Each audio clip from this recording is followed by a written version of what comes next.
어제 새벽에는 인생을 살아갈 때 만나는 풍랑을 잔잔케 하는 방법에 대해서 배웠습니다.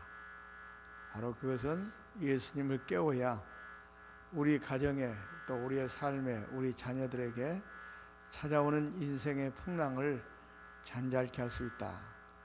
예수님을 깨운다는 것은 바로 뭐라고 그랬습니까? 기도라고 말씀을 드렸습니다. 그런데 오늘 새벽에는 아예 그 풍랑이 일어나지 않게 하는 비결은 없는가? 그러기 위해서는 풍랑이 일어나는 원인이 무엇인가를 발견해서 그 원인을 치료한다면 우리가 인생이 살아가는 여정 가운데 우리를 괴롭히는 여러 가지 사업의 실패라든지 육신의 질병이라든지 자녀들의 어려운 문제라든지 크고 작은 그런 우리 인생을 어렵게 만드는 문제들이 아예 찾아오지 않도록 싹을 자르는 게 필요하다, 이렇게 생각이 돼서, 그래서 오늘은 왜 인생의 풍랑이 찾아오는가, 그 원인을 우리가 한번 살펴보면서 은혜를 나누고자 합니다. 오늘 말씀을 잘 듣고 왜 우리가 인생에 살아가는 여정 가운데 우리 가정에, 우리의 사업장에, 우리의 삶에, 우리 몸에, 우리 자녀들에게 이런 풍파가 찾아오는가, 왜 인생의 풍랑이 찾아오는가, 오늘 이 시간에 한번 점검해 본다면, 그래서 그것을 찾아오지 않도록 미연에 우리가 방지한다면 위험한 세상 살아가면서 풍랑을 만나지 않고 어디를 가든 무엇을 하든 하나님의 은혜 가운데 만사가 형통한 그런 복된 삶이 될 줄로 믿습니다. 오늘 본문 말씀 보니까 왜 풍랑이 찾아오는가, 첫 번째 보니까 오늘 말씀 16절 말씀에 보면은 이런 말씀, 어두웠고 라는 그런 말이 저물매라는 그런 말이 나옵니다. 그리고 17절에 가서 보면은 어두워졌더니 라는 말이 나옵니다.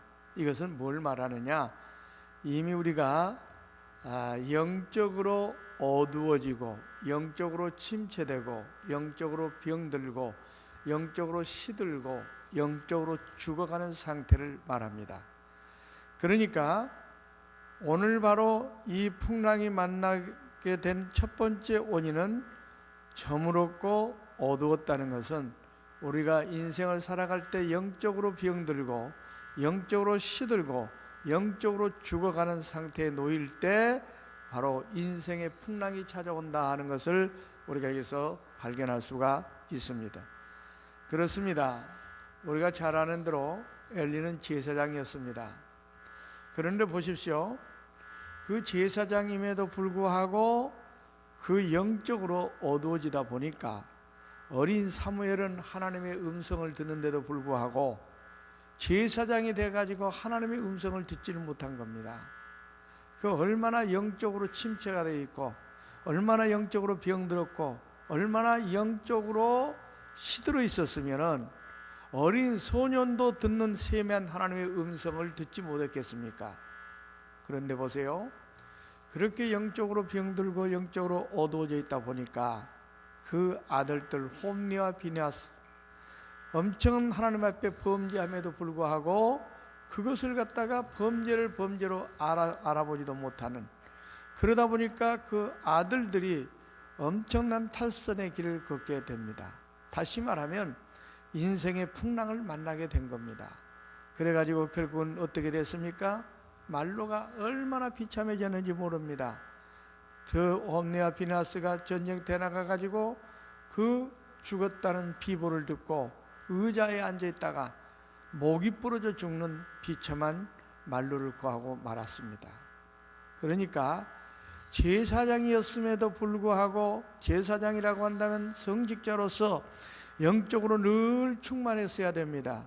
영적으로 깨어 있어야 됩니다. 그런데 문제는 바로 뭐냐, 영적으로 병들고 시들어 있었기 때문에, 영안이 어두워져 있었기 때문에, 그것 때문에 인생의 풍랑을 만나 두 아들들은 전사하게 됐고 본인도 역시 목이 부러져 죽는 비참한 말로를 구하고 말았다고 하는 사실입니다.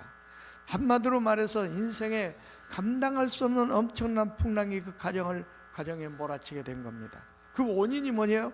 바로 영적으로 어두워져 있었기 때문에, 영적으로 시들고 병들었기 때문에 그런 결과를 가져오게 되었다는 사실입니다. 그래서 예수님께서 베드로에게 뭐라고 그랬습니까? 너희들 시험에 들지 않게 깨어 기도하라, 이렇게 말씀한 이유가 뭡니까? 영적으로 잠들고 있으면, 영적으로 깨어있지 않으면 틀림없이 인생의 풍랑이 찾아온다, 틀림없이 시험이 찾아온다. 그러니까 그런 인생의 풍랑을 만나지 않으려면, 그 시험을 만나지 않으려면 깨어있으라고 이렇게 말씀한 겁니다. 이것은 육신의 잠에서 깨어있으라는 말이 아닙니다. 영적인 잠에서 깨어나라, 그 말입니다. 시들었던 영혼에서 소생하라, 그 말입니다. 병들었던 영혼이 치료받으라, 그 말입니다. 여러분, 우리가 신앙생활하면서 자칫 잘못하면 우리도 영적인 침체에 빠져서 시들어가는, 죽어가는, 병들어가는 영혼의 상태로 있다고 한다면 틀림없이 인생의 풍랑이 찾아온다는 사실을 기억하고, 그러므로 여러분, 영적으로 여러분 인생의 풍랑이 찾아오지 않게 해서는, 인생이 풍랑이 찾아오는 원인이 우리가 영적으로 시들어갈 때, 영적으로 병들 때, 영적으로 죽어질 때, 침체될 때 찾아온다는 사실을 기억하고 늘 깨어 기도해서 인생의 풍랑을 만나지 않고 승승장구하는 그런 복된 삶이 되시기를 주의 이름으로 축원을 드립니다. 그렇습니다. 그래서 예수님께서 말세 때가 되면은 마태복음 24장과 25장이 말세장인데, 거기에 화두가 뭡니까? 깨어 있으라, 대비하라, 이겁니다.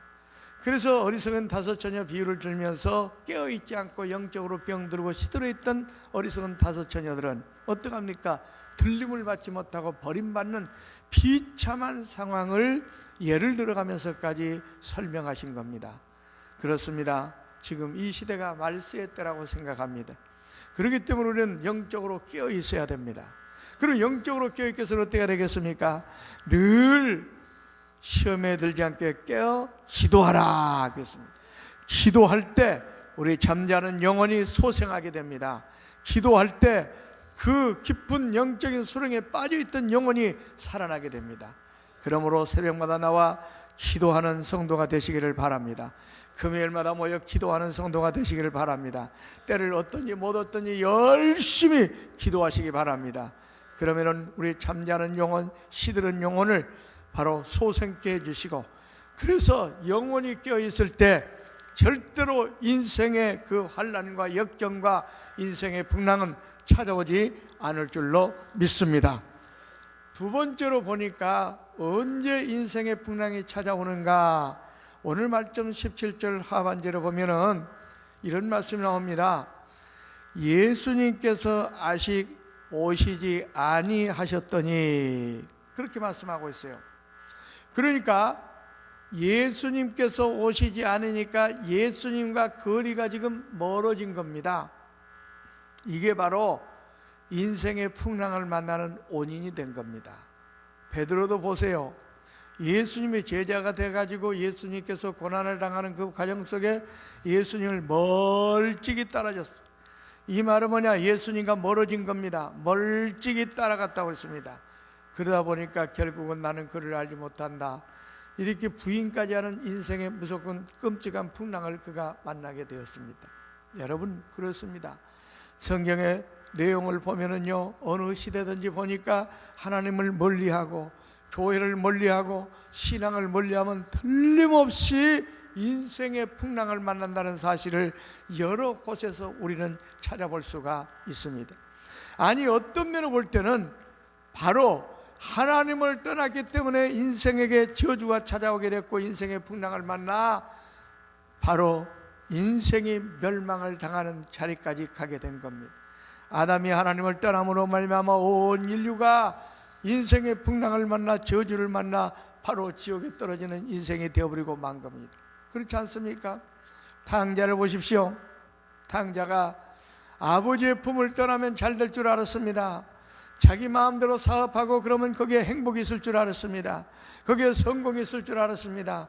그래서 아버지의 품을 떠나 먼 타국으로 갔을 때 잘 되었습니까? 영적으로 육적으로 그는 만신창이되고 말았습니다.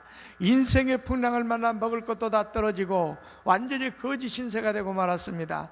다시 말하면 짐승의 신세가 되고 말았습니다. 돼지가 먹는 지엽 열매를 먹어야 했습니다. 그뿐만 아니라 돼지와 함께 우리 간에 생활하는 비참한 인생이 되어버리고 말았습니다. 왜 이 무섭고 끔찍한 인생의 풍랑이 그에게 찾아왔습니까? 단 한 가지 이유입니다. 하나님을 떠났기 때문에 그렇습니다. 여러분, 그렇습니다. 하나님을 떠나면 틀림없이 인생의 풍랑을 만납니다. 그래서 구약성경의 선지자들이 외친 메시지가 뭡니까? 여호와께 돌아오라, 여호와께 돌아오라. 너희들이 하나님을 떠났기 때문에 너희들이 지금 인생의 고통 가운데 있고 환난 가운데 있고 인생의 풍랑을 만나 어려움 가운데 있으니까 여호와께 돌아오라, 여호와께 돌아오라. 이게 바로 구약성경 전체적인 내용의 화두입니다. 그렇습니다. 여러분, 신앙을 떠나고 하나님을 떠나고 교회를 떠나 무엇을 하겠다고 하는 자체가 인생의 풍랑을 만나는 원인이 되는 겁니다. 누가복음 10장에 보십시오. 예루살렘에서 여리고로 내려가다가 강도 만난 사람 보십시오. 예루살렘은 성전을 말합니다. 여리고는 세상을 말합니다. 이 사람은 돈벌이를 하기 위해서 교회를 떠났습니다. 성전을 떠났습니다. 그래서 돈 벌려고 보따리를 짊어지고 저 여리고로 내려가다가 끔찍한 인생의 풍랑을 만납니다. 강도를 만납니다. 있는 거 다 재산 다 빼앗기고 빈털터리가 되었습니다. 그걸로 끝났습니까? 얼마나 두들겨 맞았던지 정말로 이제 거반 죽게까지 되었습니다. 왜 이 사람이 이렇게 인생의 무섭고 끔찍한 풍랑을 만나 왜 이렇게 거반 죽게 되었습니까? 그 이유는 성전을 떠나 세상을 향해 있기 때문에 그렇습니다. 교회를 떠나 돈을 따라갔기 때문에 그렇습니다. 오늘날로 수많은 사람들이 신앙생활 한다면서 불구하고 교회를 떠나고 신앙을 떠나고 하나님을 떠나가지고 돈을 우상하며 살아가는 인생들이 얼마나 많은지 모릅니다. 그러나 보십시오. 그렇게 되면 틀림없이 인생의 풍랑이 찾아오게 되었습니다. 그러므로 오늘 말씀을 붙들고 어떤 일이 있달지라도 절대로 여러분 하나님을 떠나지 마시고 하나님을 가까이 하시기 바랍니다. 그러면 하나님께서도 우리를 가까이 하신다고 그랬습니다. 하나님이 여러분과 함께 한다면 어디를 가든 무엇을 하든 만사가 형통합니다. 보십시오. 창세기 39장에 보니까 하나님께서 요셉과 함께 하면 그가 형통한 자가 되었다고 분명히 말씀하고 있습니다. 앙하 18장에 보니까 뭐라고 그랬습니까? 히스기야와 여호와께 연합하고 여호와를 떠나지 아니하므로 그가 어디를 가든 무엇을 하든 형통하였더라, 이렇게 말씀하고 있습니다. 그렇습니다. 성경에 보면은 형통이라는 단어가 나올 때마다 보면은 하나님이 함께할 때였습니다. 그러니까 우리가 하나님을 가까이 하면은 하나님께서도 우리를 가까이 하십니다. 그러나 우리가 하나님을 멀리 하면은 하나님이 점점점 멀리 가시기 때문에, 그러기 때문에 우리는 인생의 풍랑을 만나게 된다고 하는 사실입니다. 그러므로 여러분, 험한 세상을 살아가는 여정 가운데 절대로 하나님과 멀어지지 마시고 하나님을 가까이 하시기 바랍니다. 신앙을 가까이 하시고 교회를 가까이 하시기 바랍니다. 멀어지면 틀림없이 인생의 풍랑이 찾아옵니다. 룻기서 1장에 보십시오. 엘리멜렉의 가정이 베들레헴 은혜, 거기는 바로 뭡니까? 떡집, 은혜 집이라는 그런 뜻을 가지고 있습니다. 그러니까 뭡니까? 은혜를 떠나고 신앙을 떠났습니다. 어디를 갑니까?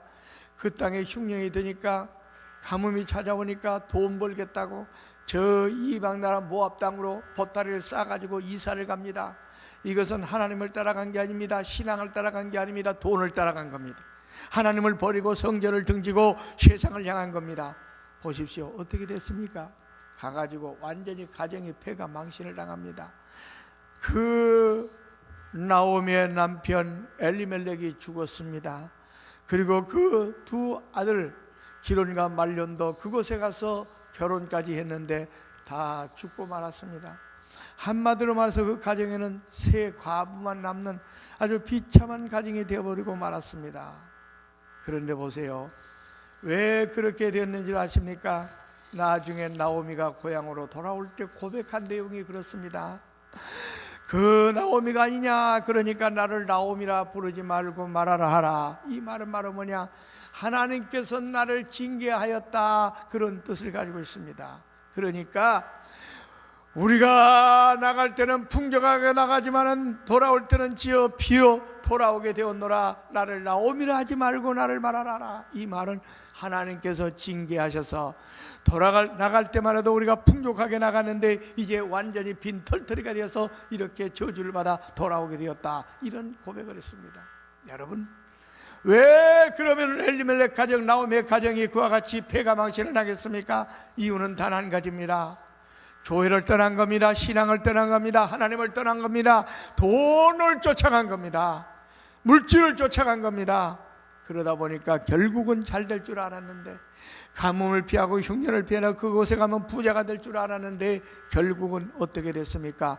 완전히 쫄딱 망하는, 인생의 무섭고 끔찍한 풍랑을 만나서 말할 수 없는 비참의 자락으로 떨어지는 그런 결과가 되고 말았습니다. 그래서 예수님께서 뭐라고 했습니까? 요한복음 15장 5절에 너희가 나를 떠나서는 아무것도 할 수 없다 그랬습니다. 이 말은 바로 뭐냐, 주님을 떠나는 순간, 바로 주님은 포도나무요 우리는 가지이기 때문에 한번 생각해 보십시오. 그 가지가 포도나무에 붙어 있어야 잎이 피고 꽃이 피고 열매를 맺을 수가 있지, 딱 떨어지는 순간 어떡합니까? 생명이 끝나는 겁니다. 떨어지는 순간 가지는 죽습니다. 말라 비틀어집니다. 그래서 우리 주님께서 요한복음 15장에 너희가 나를 떠나서는 아무것도 할 수 없다, 너희가 내 안에 가고 내가 너희 안에 있어야 많은 열매를 맺는다고 말씀하고 있습니다. 그러므로 오늘 말씀을 기억하고 어떤 일이 어떤 환경이 주어진다 할지라도 절대로 신앙을 떠나고 교회를 떠나고 하나님을 떠나면 안 된다는 사실을 기억하고 하나님을 가까이 하시기 바랍니다. 그러면 하나님도 여러분을 가까이 하십니다. 하나님이 여러분과 함께 하신다면요 능치 못할 일이 없습니다. 어디를 가든 모세는 탄탄대로가 이루어집니다. 그래서 여호수아 1장에 그 정말 미지 세계를 향해 가는 여호수아에게 뭐라고 그랬습니까? 두려워하지 말라, 강하고 담대하라, 내가 너와 함께 하겠다, 이렇게 말씀하고 있습니다. 또 이사야서 41장 10절에 뭐라고 그랬습니까? 두려워하지 말라, 내가 너와 함께 함이니라, 놀라지 말라, 나는 너의 하나님이 됨이니라, 내가 너를 굳세게 하리라, 참으로 내가 너를 도와주리라, 참으로 의로운 오른손으로 내가 너를 붙들리라. 하나님을 가까이 하는 사람에게, 이스라엘 백성들에게, 하나님의 자녀들에게 주시는 메시지입니다. 여호수아에게도 강하고 담대하라, 그러면 내가 너를 떠나지 아니할 것이며 네가 평탄하지라, 어디를 가든지 형통하리라. 여러분, 하나님을 가까이 하시기 바랍니다. 그러면 하나님은 우리를 떠나지 않습니다. 하나님 우리와 함께하면 평안합니다. 평탄합니다. 형통합니다. 오늘 말씀을 붙들고 바로 인생의 풍랑이 찾아오는 두 번째 원인은 우리가 하나님을 멀리할 때, 하나님을 떠날 때, 교회를 떠날 때, 신앙을 떠날 때 이런 문제가 온다는 사실을 기억하시고 하나님을 가까이 하셔서 2015년 한 해가 어디를 가든 무엇을 하든 인생의 풍랑을 만나지 않고 만사 형통하시기를 주의 이름으로 축원을 드립니다. 그 다음에 성경에 보니까 인생의 풍랑이 언제 찾아오는가? 사도행전에 보니까 유라굴라 풍랑이 찾아왔을 때 왜 찾아온 줄 아십니까? 로마와 함께 그 일행이 노만을 향해 가던 배가 갑자기 유라굴라 태풍을 만나가지고 사람들이 다 거반 죽게 되는 지경까지 이르게 되었습니다. 그런데 성경은 뭐라고, 사도행전 17장에 뭐라고 말한 줄 아십니까? 바울의 말보다, 하나님의 종의 말보다 선장과 선주의 말을 들었더라. 그러니까 결국 뭡니까? 하나님의 종의 메시지보다, 하나님의 말씀보다도 세상의 경험이 많은 사람, 세상의 물질이 주인이 되는 사람, 선장과 선조의 말을 따랐기 때문에 그 무섭고 끔찍한 유라굴라 풍랑을 만나게 됐다, 그 말입니다. 이 말은 바로 우리가 인생을 살아가는 영 가운데 하나님 말씀보다도 세상 사람들의 경험이나 수단이나 방법에 의지하면은 이런 풍랑, 인생의 풍랑을 만나게 된다, 그 말입니다. 그렇기 때문에 우리는 어떻게 해야 돼요? 하나님께서 66권 이 말씀을 준 것은 이것이 영혼의 양식이 될 뿐만 아니라 인생에 살아가는 지침서로 주었기 때문에 인간의 어떤 생각이나 인간의 기술이나 방법이나 인간의 머리를 의지하지 말고 이 말씀이 지시하는 대로 이 말씀을 따라 인생을 살아가야 됩니다. 그런데 많은 사람들이 이 말씀을 버리고 자기의 경험이나 자기의 수단이나 자기의 방법이나 어떤 전문가들의 말을 따라서 인생을 살아가려고 하다 보니까 인생에 거기에 차질이 생긴다는 것을 여러분 아셔야 됩니다. 그러면 오늘 말씀을 기억하고 절대로 여러분 인간적인 수단과 방법을 앞서지 마십시오. 누가복음 5장에 보면 베드로라는 사람이 등장합니다. 그 사람은 어떤 사람이었습니까? 고기 잡는 어부였습니다. 그런데 보세요, 고기 잡는 어부, 그는 갈릴리 바닷가에 잔뼈가 굵었습니다. 눈만 뜨고 일어나면 그 바다에서 놀고 고기 잡고, 그래서 고기를 잡는 기술과 방법에 대해서는 베드로를 따라갈 사람이 없습니다. 얼마나 어부로서 유명한 사람이었으면 지금도 그 이스라엘 나라에 가서 보면은 갈릴리 호수 주변에 고깃집이 있는데 베드로 고깃집이 있습니다. 또 고기 이름이 갈릴리 바다에 사는 고기 이름이 베드로 고기입니다. 이건 그만큼 베드로가 고기 잡는 데 있어서는 1인자였다는 것을 증명하고 있는 겁니다. 그런데 보세요, 그가 자기 경험을 가지고 자기 수단을 가지고 그동안 잔뼈가 굵은 그런 자기의 전문 지식을 가지고 고기를 잡으려고 밤새껏 그물을 쳤습니다. 성실하게 밤을 새가면서까지 일을 한 겁니다. 그런데 한 마리를 잡지 못했습니다. 빈털터리가 되었습니다. 그래서 이제는 그 인생의 풍랑을 만나가지고 이 짓도 못 해먹겠다고 생각하고 낙심과 좌절과 실망에 빠져있는 그때 예수님께서 나타났습니다. 베드로에게 말씀을 전합니다. 베드로야, 배를 띄워라. 배를 띄웁니다. 그리고 저 깊은 곳에 그물을 던져라. 그때 베드로가 뭐라고 고백한 줄 아십니까? 주여, 우리가 그러니까 이 주여, 이게 누가복음 5장 5절인데 주여, 이제는, 이 말은 그 전에는 내 경험과 내 수단과 내 방법과 내 기술과 내 머리를 가지고 고기를 잡으려고 했지만은 이게 다 포기합니다. 그리고 오직 말씀에 의지하여 그물을 내리이다 하고 그물을 쳤더니 애운 것이 심히 많아 그물이 찢어지는지라. 여러분, 고기를 잡는데 그물이 찢어지면 다 빠져 도망가죠. 이거는 말로 표현할 수 없을 만큼 고기가 많이 잡혔다는 것을 말합니다. 그리고 또 다른 친구에 있는 자기 배에다 가득 싣고도 남으니까 친구 있는 배들까지 오라고 그래가지고 2배의 고기를 실었는데 그 배가 잠겼다고 그랬습니다. 아니, 물속에 잠기면 어떡합니까? 고기가 다 도망가죠. 이건 말로 도저히 표현할 수 없을 만큼 어마어마한 고기가 잡혔다, 그 말입니다. 인생의 풍랑을 만나 실패했던 그가 어떻게 이렇게 대성공을 거두게 되었습니까? 그것은 말씀에 의지했기 때문에 그렇습니다. 여러분, 나중에 또 내일 새벽에 축복의 그 올리에 대해서 나옵니다마는 말씀에 순종하고 말씀의 인생의 지표를 삼고 살아가야지 세상의 전문가의 말이나 아니면 인간의 수단이나 인간의 방법이나 인간의 기술을 믿고 살아가면 잘 될 것 같지만 100% 인생의 풍랑을 만난다는 사실입니다. 오늘 말씀을 꼭 기억하시고 2015년 살아갈 때는 하나님께서 주의 종도를 통해서 뭐라고 말씀하시는가 귀를 기울이시고 그 말씀에 따라 순종하며 살아가시기를 바랍니다. 이것이 바로 인생 승리의 비결이요, 인생의 풍랑을 만나지 않고 살아갈 수 있는 방법입니다. 오늘 말씀을 꼭 기억하시고 꼭 하나님 말씀을 따라 인생의 풍랑을 만나지 않고 승리하는 복된 2015년이 되시기를 주의 이름으로 축원을 드립니다. 그렇습니다. 어느 시대든지 보면은 꼭 인간의 수단과 방법을 의지했던 사람들마다 다 패망했습니다. 그 다음에 네 번째로는 사명을 저버릴 때 인생의 풍랑이 찾아온다는 사실입니다.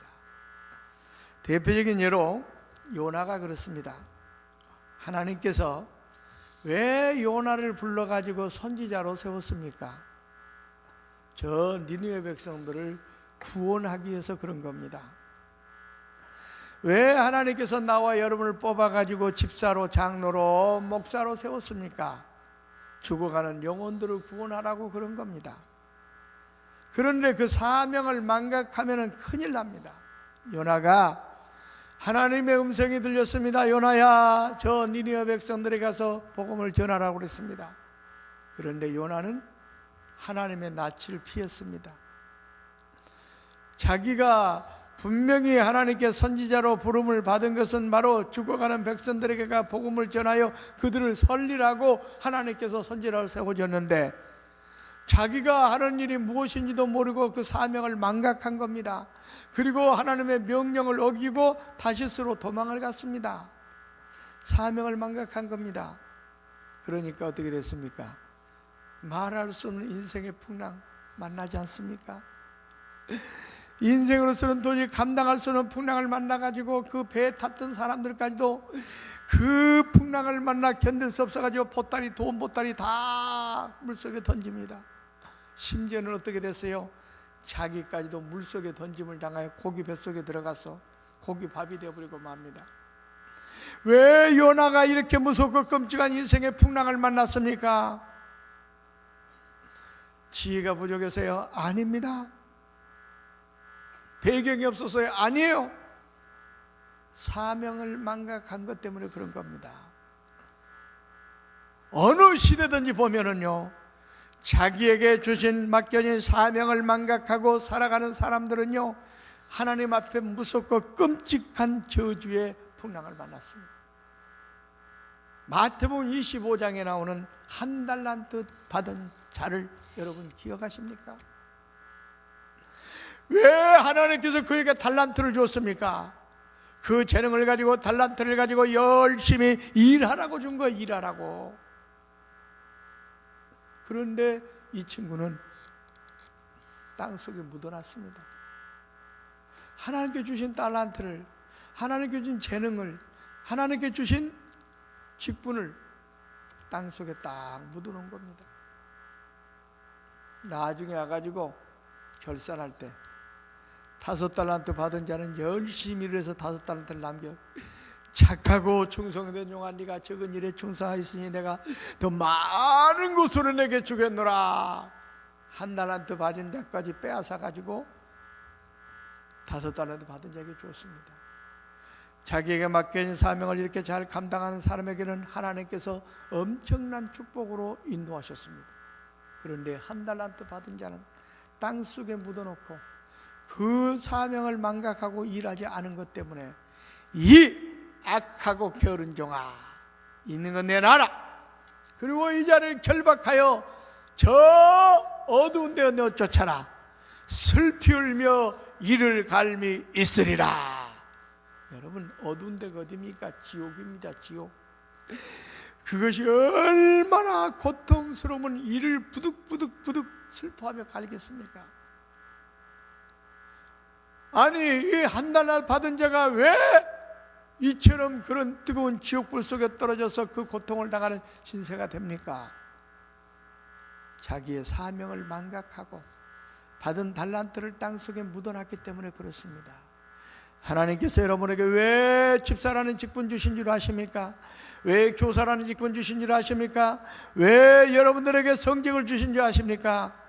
그걸 가지고 열심히 5달란트 받은 사람처럼 나가서 그 직분에 걸맞게 충성하라고, 직분에 걸맞고 봉사하라고, 사명을 감당하라고 여러분들에게 그런 직분을 주셨다는 걸 여러분 아셔야 됩니다. 그런데 이것을 망각하고 집사가 집사로서 봉사도 하지 않고, 장로가 장로로서 그 직임을 제대로 감당하지 않고, 교사가 교사로서 그 사명을 망각하고 있다고 한다면 틀림없이 인간으로서는 감당하기 어려운 무섭고 끔찍한 인생의 풍랑이 찾아온다는 사실입니다. 그러므로 여러분, 오늘 새벽에 우리에게 주시는 메시지는 너무너무 중요한 메시지입니다. 여기 온 분들은 다 우리가 직분을 받은 사람들입니다. 하나님께로부터 달란트를 받았습니다. 재능을 받았습니다. 그걸 주신 이유는 그걸 가지고 이익을 남기라고, 열심히 일하라고 주신 것이지 괜히 준 게 아닙니다. 그러나 그 직분을 받은 자가, 그 달란트를 받은 자가 일하지 않고 있으면 사명을 망각한 겁니다.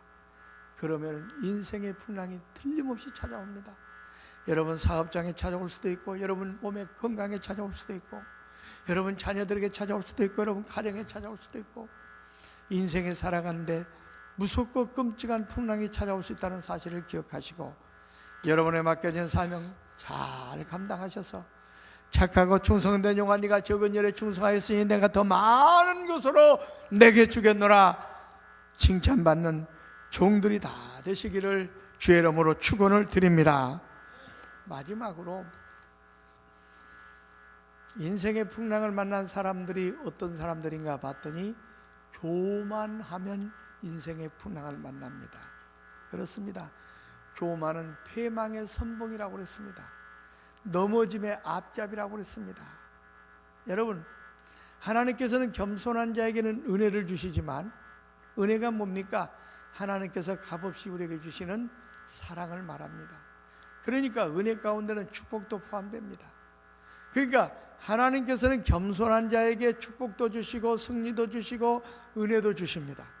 그런데 교만한 자는 어떻게 된다고요? 물리치신다고 그랬습니다. 겸손한 자에게 은혜 주시고 교만한 자는 물리치시고, 교만은 패망의 선봉이고 넘어짐의 앞잡이고. 그러니까 어느 시대든지 보면은 교만한 것 때문에 하나님께 버림받았어요. 이스라엘 초대왕 사울 같은 경우도 왜 하나님께서 그를 버려서, 그 말로가 얼마나 비참합니까?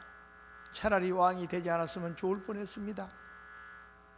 그런데 그가 그렇게 하나님의 버림을 받아 그의 말로는 자기가 자기 칼로 자결하는 그런 신세가 되고 말았어요.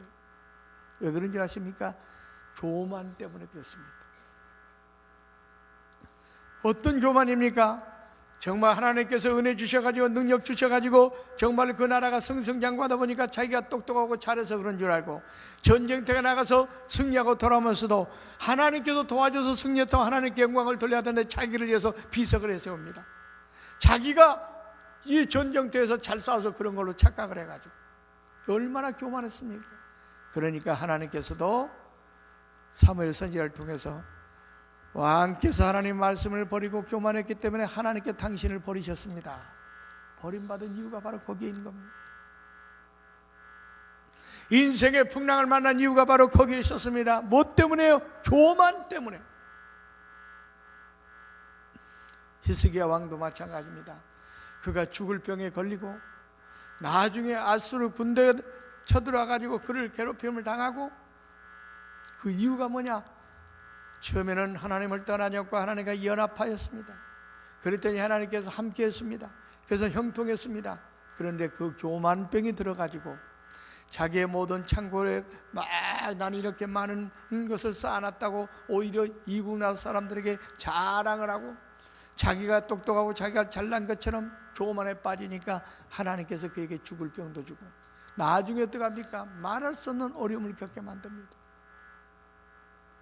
한 사람도 예를 들까요? 우시야 왕. 그가 처음에 왕이 되었을 때 하나님께서 그의 착하고 정직함을 보시고 축복하셨습니다. 그러다 보니까 나라가 승승장구합니다. 그 옆에 나라를 전부 다 평정했습니다. 그러다 보니까 교만한 마음이 들었어요.